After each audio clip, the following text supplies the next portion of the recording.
क्योंकि प्रेम के धरातल का निर्माण प्रभु राम ने किया है। राम ही केवल प्रेम प्यारा, वो जान ले जो जानन हारा। तो प्रेम के धरातल का निर्माण कैसे होगा? सुनिए, अयोध्या की भूमि पर 27 वर्ष के राम खड़े हैं, 18 साल की श्री जानकी जी, 27 वर्ष के ही लक्ष्मण जी, और 27 वर्ष के ही भरत जी, और 27 वर्ष के ही शत्रुघ्न जी। बोलो सब 27 ही के हैं, क्योंकि जन्मे एक संग सब भाई, सब एक ही साथ जन्मे हैं। तो बोलो उम्र एक ही होगी कि नहीं होगी? वो बात अलग है कि घंटा 2 घंटा, आध घंटा, 15-20 मिनट का डिफरेंस जन्म में हो तो वही बड़े छोटे का मूल्यांकन होगा। लेकिन जन्मे एक संग सब भाई, एक ही साथ जन्मे तो उम्र तो बराबर होगी कि नहीं होगी? अब आप देखना, 2 भाई हैं ननिहाल में। ननिहाल मानी जम्मू कश्मीर, कश्मीर। भरत जी की ननिहाल कहां थी? कश्मीर थी। एक बात बतावे आपको, कश्मीर कितनी अच्छी है। भरत की ननिहाल है, बोलो है कि नहीं? है कि नहीं? कश्मीर बहुत अच्छी है, कश्मीर तो बहुत अच्छी है। लेकिन वहीं से मंथरा आई थी। क्यों आई थी कि नहीं मंथरा?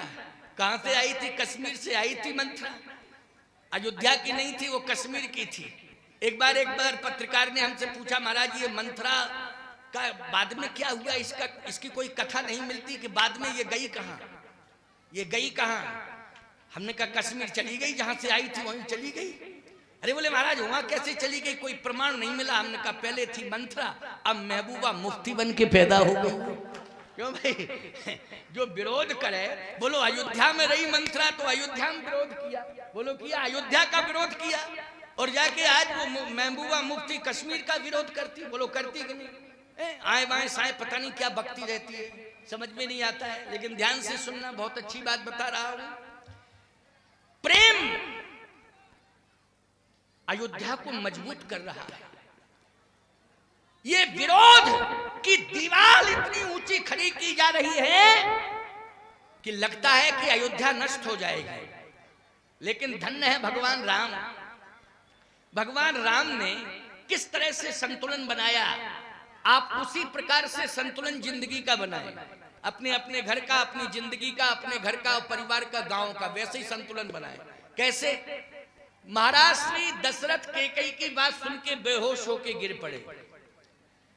बेहोश होके गिरे दशरथ जी महाराज, तो अयोध्यावासी ब्रह्म मुहूर्त में जागे और राजमहल के सामने पहुंचे। तो महाराज दशरथ का रोज दर्शन होता था और जय जयकार करते थे अयोध्यावासी, क्योंकि राजा की जय जयकार करते थे। पूरी अयोध्या का नियम था कि ब्रह्म मुहूर्त में सब जग जाते थे, ब्रह्म मुहूर्त में सब जग जाते थे। याद रखना, राम कथा सुनते हो, गांव को अयोध्या बनाओ तो ब्रह्म मुहूर्त में जगो, समझ रहे हो कि नहीं? और गांव को अगर लंका बनाने तो खूब सो, प्रेम से सो, क्योंकि लंका में 6-6 महीना तक सोते थे लोग, बोलो सोते थे कि नहीं? तो वो लंका है। लेकिन गांव को अयोध्या बनाओ, ब्रह्म मुहूर्त में सब जगते थे। अयोध्यावासी जब पहुंचे, उस दिन की घटना हम आपको सुना रहे हैं, जिस दिन महाराज जो है को भवन में कैकेयी जी ने विवश किया और बेहोश होकर गिर पड़े, उसी दिन की घटना है कि ब्रह्म मुहूर्त में अयोध्यावासी आ गए। अब अयोध्यावासी आए तो महाराज नहीं दिखाई दे रहे। प्रधानमंत्री सुमंत से अयोध्यावासी कह रहे हैं कि हमारे महाराज कहां हैं? पछले पहर भूपनित जागा,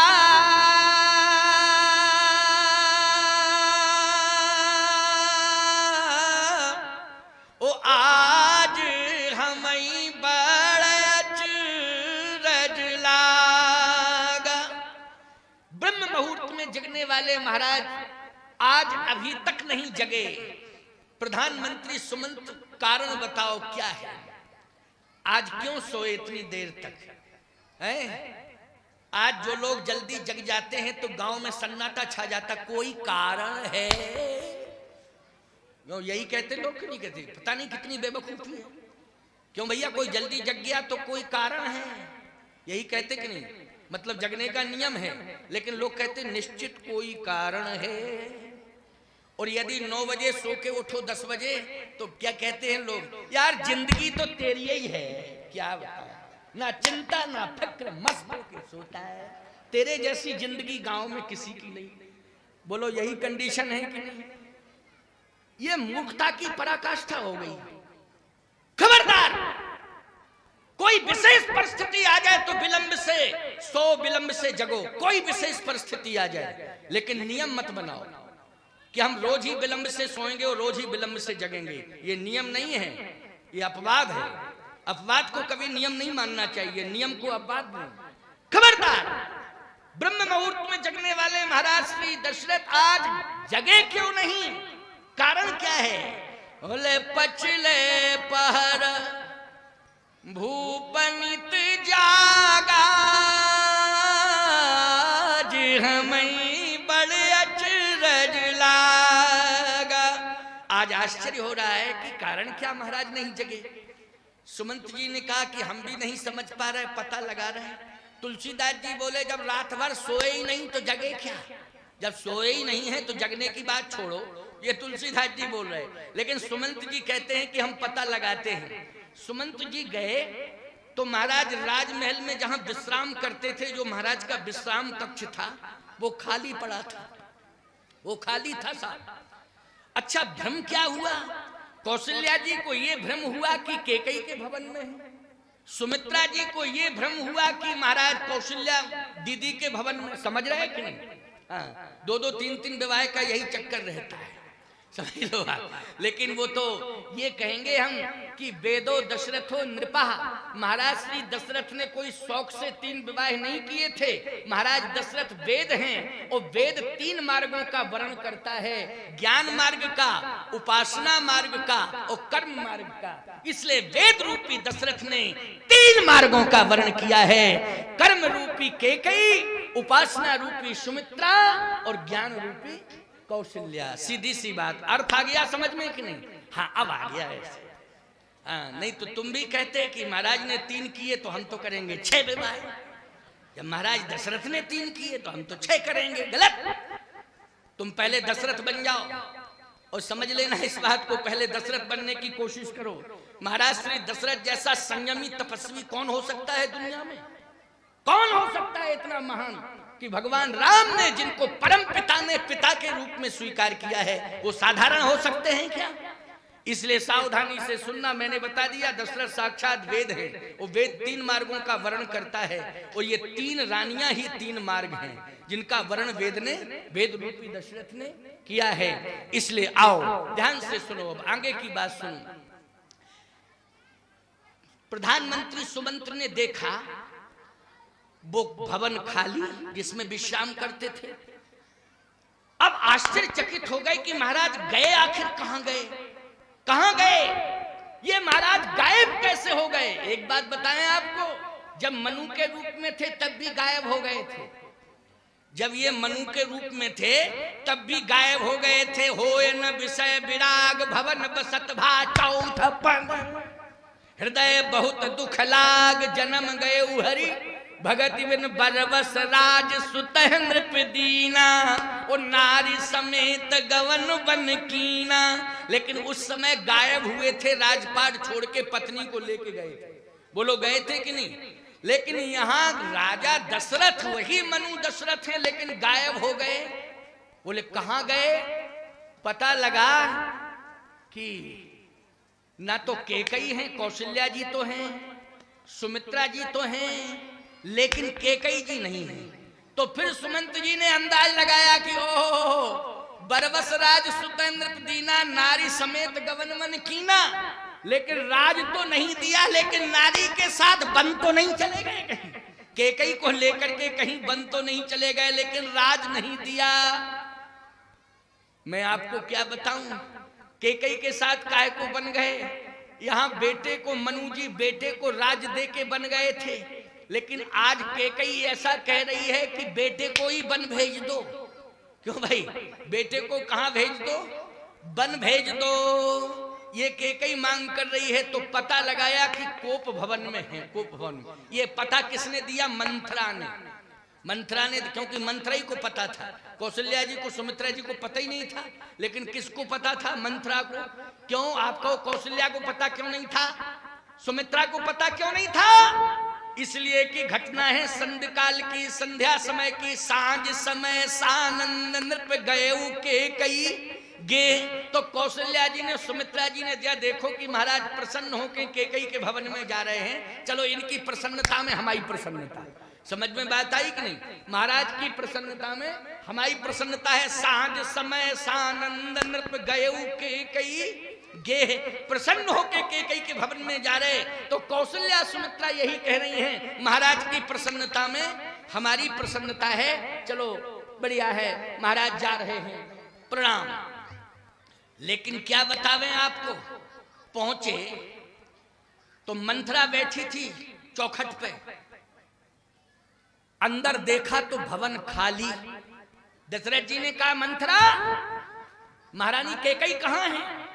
तो मंथरा रोने लगी। दशरथ जी ने कहा, तुम रो क्यों रही हो, बोलती क्यों नहीं हो, महारानी केकई कहां है? तो इशारा किया उसने उंगली से कोप भवन की ओर। तो महाराज कोप भवन की तरफ चलने लगे। एक बात बताएं आपको, महाराज इक्ष्वाकु ने बनवाया था कोप भवन। जब से महाराज इक्ष्वाकु वंश चला तो कोप भवन इक्ष्वाकु ने बनवाया। आप कहो महाराज ये बात आप कैसे कह रहे हैं, आप ये कैसे कह रहे हैं? दशरथ जी ने बनवाया होगा, इक्ष्वाकु ने कैसे? ये कोप भवन पहले बनते थे, इसलिए बनते थे कि राजमहलों की समस्या, अंदर की जो समस्या होती थी, अगर कोई महिला संबंधी समस्या होती थी तो कोप भवन बना था, वो महिला कोप भवन में पहुंच जाए तो जो महलों का मालिक होता था, राज्य का मालिक, वो समझ लेता था कि कोई समस्या है तो जाके समाधान कर देता था। इसलिए कोप भवन मानी नाराजगी कमरा, सीधी सी बात है, नाराजगी कक्ष उसको कहते। वो आजकल कोप भवन बनते नहीं है, सो फुटपाथ पे सब प्रदर्शन हो रहा है नाराजगी का। बोलो हो रहा है कि नहीं हो रहा? घर में कोई नाराज हुआ, भगते हैं सड़क पे, बोलो भगते हैं सड़क पे कि नहीं? और सड़क पर इतना तमाशा मचाते हैं साहब, इतना तमाशा मचाते हैं कि अंतरराष्ट्रीय स्तर पर न्यूज ही बन जाती है, पूरी न्यूज बन जाती है अंतरराष्ट्रीय स्तर पर। ये मर्यादा होती है, अगर कोई बात विवाद है, कोई समस्या है तो घर के बाहर नहीं जाना चाहिए, घर के अंदर ही सुलझना चाहिए। लेकिन सड़कों पर ही समस्या नहीं आती है, अदालतों में पहुंच जाती है। वो अदालतों में पहुंच जाती है तो जमीन जायदाद भी बिक जाती है, लेकिन समस्या का समाधान नहीं हो पाता है। सावधानी से सुनना, समझने की कोशिश करना। ये रघुवंश की मर्यादा है कि कोप भवन बना था। इक्ष्वाकु, महाराज इक्ष्वाकु से लेकर के अभी तक कोई समस्या नहीं आई थी, इसलिए उद्घाटन केकई ने किया। कोप भवन का उद्घाटन केकई के द्वारा हुआ, पहले कोई गया ही नहीं था कोप भवन में। उद्घाटन केकई के द्वारा हुआ और केकई प्रवेश कर गई कोप भवन में। बोलो महाराज दशरथ को पीछे से जाना पड़ा कोप भवन में कि नहीं?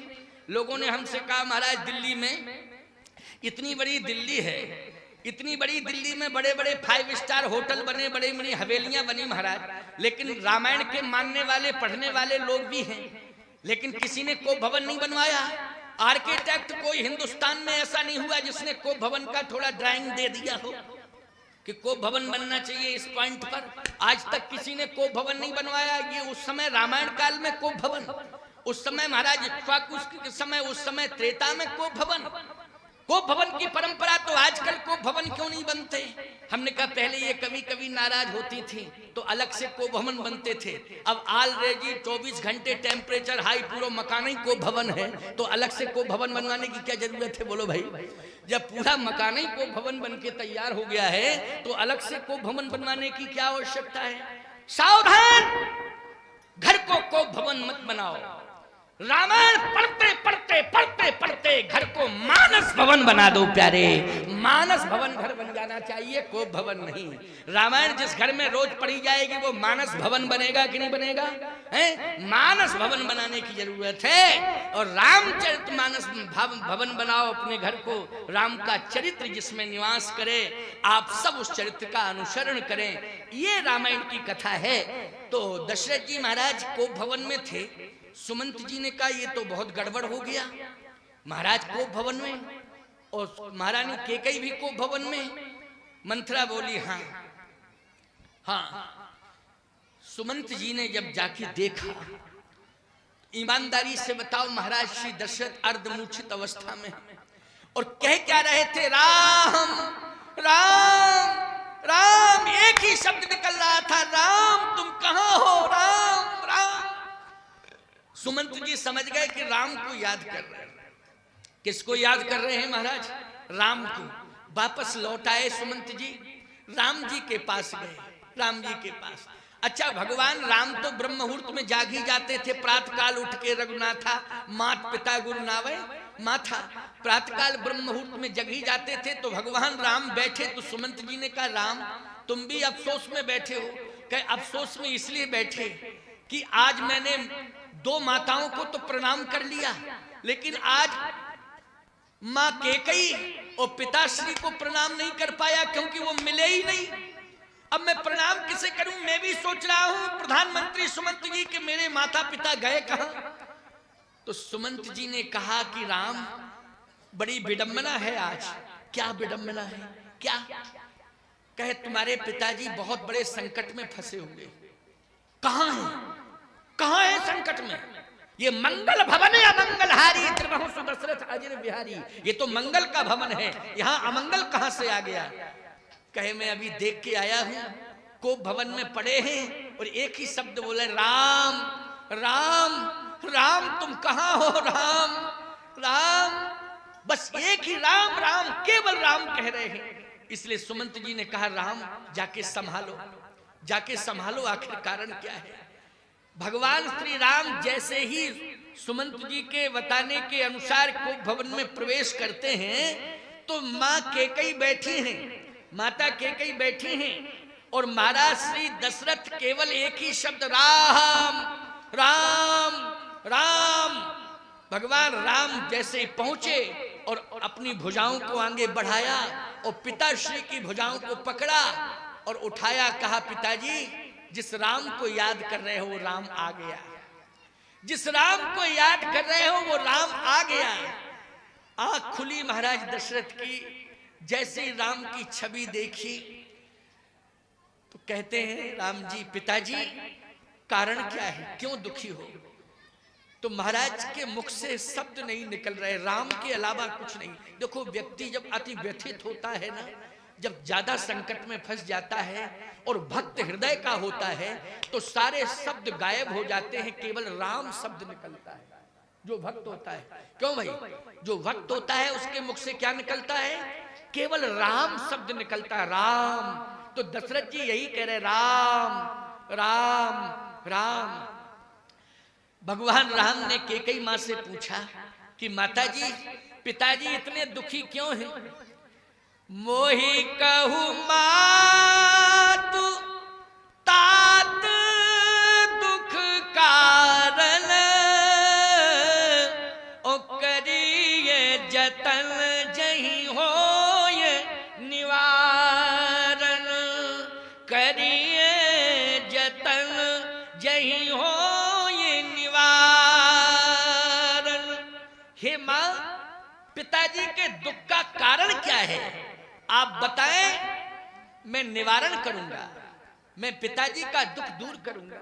आप बताइए, मेरे पिताजी बोल नहीं पा रहे हैं, केवल मेरा नाम ले रहे हैं, बोल नहीं पा रहे हैं। आप बैठी बैठी सुन रही हैं, देख भी रही हैं। आप बताएं कि पिताजी इतने दुखी क्यों हैं, दुख का कारण क्या है? कैकेयी ने कहा, छोटी सी बात पर दुखी हो गए, छोटी सी बात पर। कैकेयी ने क्या कहा राम जी से कि राम छोटी सी बात छोटी सी है, थोड़ी सी बात है, बस थोड़ी सी बात को लेके इतने टेंशन में हो गए, इतने टेंशन में। भगवान राम कहते, थोड़े हु बात पितै दुख भारी, होत प्रतीत न मोहि महतारी, होत प्रतीत न मोहि महतारी। थोड़ी सी बात पर पिताजी को इतनी तकलीफ हो जाए, माताजी मुझे विश्वास नहीं हो रहा है, लेकिन बात अगर थोड़ी सी ही है तो आप तो बताओ कि आखिर है क्या थोड़ी बात, आप ही बताओ। पिताजी नहीं बोल पा रहे तो आप तो बोलो। मैं बार बार नम्र निवेदन कर रहा हूं, माताजी आप बताइए थोड़ी सी बात क्या है। देखो, माँ बेटे के बीच में बेटा अनुरोध कर रहा है कि नहीं? माँ और बाप के मध्य में बेटा क्या कर रहा है? अनुरोध कर रहा है ना बेटा। लेकिन समस्या है माँ और बाप की, बोलो है कि नहीं? माँ बाप की समस्या है और बेटा क्या कर रहा है? अनुरोध कर रहा है। सही बात बताएं आपको, आजकल माँ बाप की जब समस्या आती है तो बेटा विरोध करता है कि नहीं? जब माँ और बाप की दोनों की समस्या आ जाए तो बेटा बीच में आके क्या करता है? विरोध करता है। या तो वो माँ का पक्ष लेगा या पिता का पक्ष लेगा या दोनों का बहिष्कार करेगा। बोलो करेगा कि नहीं करेगा? ये क्या है? विरोध। लेकिन जब माँ और बाप की समस्या आई तो बेटे को राम जैसा होना चाहिए कि दोनों के बीच में उसे अनुरोध करना चाहिए। यही रामचरितमानस शिक्षा देता है, यही ग्रंथ शिक्षा देता है, अनुरोध करना चाहिए। भगवान राम अनुरोध कर रहे हैं कि माता जी बताइए तो आपको यदि कोई तकलीफ होगी तो हम आपकी तकलीफ को दूर करेंगे। पिताश्री बोल नहीं पा रहे हैं, बता नहीं पा रहे हैं, आप बताइए, मैं पिताजी की तकलीफ दूर करूंगा। अनुरोध कर रहा हूं, आप बताइए तो कैकेयी कहती है बात सुन लो राम, बात इतनी सी है, अब तुम भी कान खोल के सुनो बात। अगर तुम सुन लोगे ना ठीक से तो बिल्कुल तुम्हारी समस्याएं अपने आप सुलझ जाएंगी, निश्चित रूप से सुलझ जाएंगी। क्योंकि ये बात साधारण सी नहीं है, ये बहुत महत्वपूर्ण बात है और तुम सब श्रोता भी साधारण नहीं हो। 45 दिन के श्रोता वक्ता बन जाते, तुम 45 साल के हो श्रोता। बोलो भाई 45 साल के। हाँ बोल दो देखो भाई व्यवस्था है थोड़ी सी, बिल्कुल शांति से सुनना। प्रवचन तो हम करेंगे ही करेंगे, जब तक पूरा प्रवचन नहीं कर लेंगे तब तक हम बंद नहीं होंगे। लेकिन तुम लोग केवल ये मत सोचना कि अब जो है दान दाताओं की सूची का वर्णन होने वाला है, बखान होगा, अब उसमें टाइम जाएगा। अरे टाइम जाएगा तो चला जाए, लेकिन ये महत्वपूर्ण सूची है, ये भी प्रवचन का एक अंग है, ये व्यवस्था है, इसलिए इसको सुनना। और 2 मिनट का हमको भी रेस्ट मिल जाएगा। क्यों मिल जाएगा कि नहीं मिल जाएगा? 2 मिनट का हमको भी रेस्ट मिलेगा और 2 मिनट के लिए दानवीरों का नाम आपके कान तक पहुंच जाएगा। लेकिन प्रेम से सुनना, इसके बाद बहुत अच्छा फैसला करूंगा आज के प्रवचन में। एकदम इतनी बढ़िया निर्णायक भूमिका में आज का प्रवचन का विश्राम होगा कि आप सुन के आश्चर्य करेंगे। लेकिन 2 मिनट के लिए, केवल 2 मिनट के लिए सुन लो दानदाताओं की सूची और फिर बढ़िया बहस जारी होगी, बहुत ही सुंदर समाधान होगा। हाँ सुना दो तब तक। लेकिन तुम लोग सुनना, ये नहीं है कि बीड़ी पीने के चक्कर में तो नहीं जा रहे हो। हाँ भाई तमाकू थुक को फुक, ये 2 ही चीजें तो हैं, बड़ी समस्या रहती है। लेकिन बड़ी लगन से सुनना, बस थोड़ी ही देर बाद हम बोलेंगे। श्री हनुमान जी महाराज की जय। श्री बांके बिहारी शर्मा जनपद अध्यक्ष सेवड़ा के द्वारा सार्वजनिक कार्य हेतु 51,000 रुपया देने के दान की घोषणा की गई है श्री बांके बिहारी शर्मा द्वारा। श्री हनुमान जी महाराज की जय। 1201 रुपया श्री अवधेश नायक जी दतिया। 2101 रुपया श्री बांके बिहारी शर्मा जनपद अध्यक्ष सेवड़ा फतेहपुर। 501 रुपया श्री राम बाबू चतुर्वेदी बेलवा। 101 रुपया प्रेम कुमार साहू सेंगवा। 100 रुपया विश्वम्भर सिंह इंदरगढ़। 200 रुपया गोल्डन मास्टर चोरई। 100 रुपया वासुदेव मुर्गुआ। 100 रुपया विनोद तोमर खेरी देवता। 100 रुपया दयाराम रूरा। 100 रुपया मनसुख प्रजापत थरेट। 50 रुपया सूरज सिंह बसई। 100 रुपया रणधीर बसई। 50 रुपया लालू राम कुशवाहा थरेट। 50 रुपया राजाराम बघेल चपरा। 101 रुपया अमर सिंह कुशवाहा थरेट। 250 रुपया रूप सिंह परमार सेवा। 100 रुपया डॉक्टर ब्रह्मस्वरूप चौधरी थरेट मलियापुरा। 20 रुपया राम मिलन बघेल सेंगवा। 100 रुपया कल्लू कुशवाहा सेंगवा। 50 रुपया लल्लू परिहार जरौली। 51 रुपया जसवंत कुशवाहा जरौली। 100 रुपया कल्याण सिंह कौरव चीना। 100 रुपया अमर सिंह सरपंच सालवई। 10 रुपया खुशीराम यादव रूरा। 50 रुपया रतिराम बघेल रूरा। 110 रुपया अयोध्या दास हनुमान टेकरी पहाड़ी। 50 रुपया लाल सिंह कुशवाहा पिपरौआ। 50 रुपया अयोध्या प्रसाद सेत्री। 50 रुपया श्री श्री 108 श्री घनश्याम दास बनवा स्थान। 50 रुपया राम गोपाल कुशवाहा पिपरौआ। 100 रुपया हरदास कुशवाहा थरेट। 251 रुपया मिश्री लाल बघेल चपरा। 100 रुपया रामेश्वर चौधरी अतरेता। 251 रुपया महेश तिवारी थरेट। 50 रुपया बलराम रजक कंजौली। 100 रुपया नाथूराम बाथम सरवा।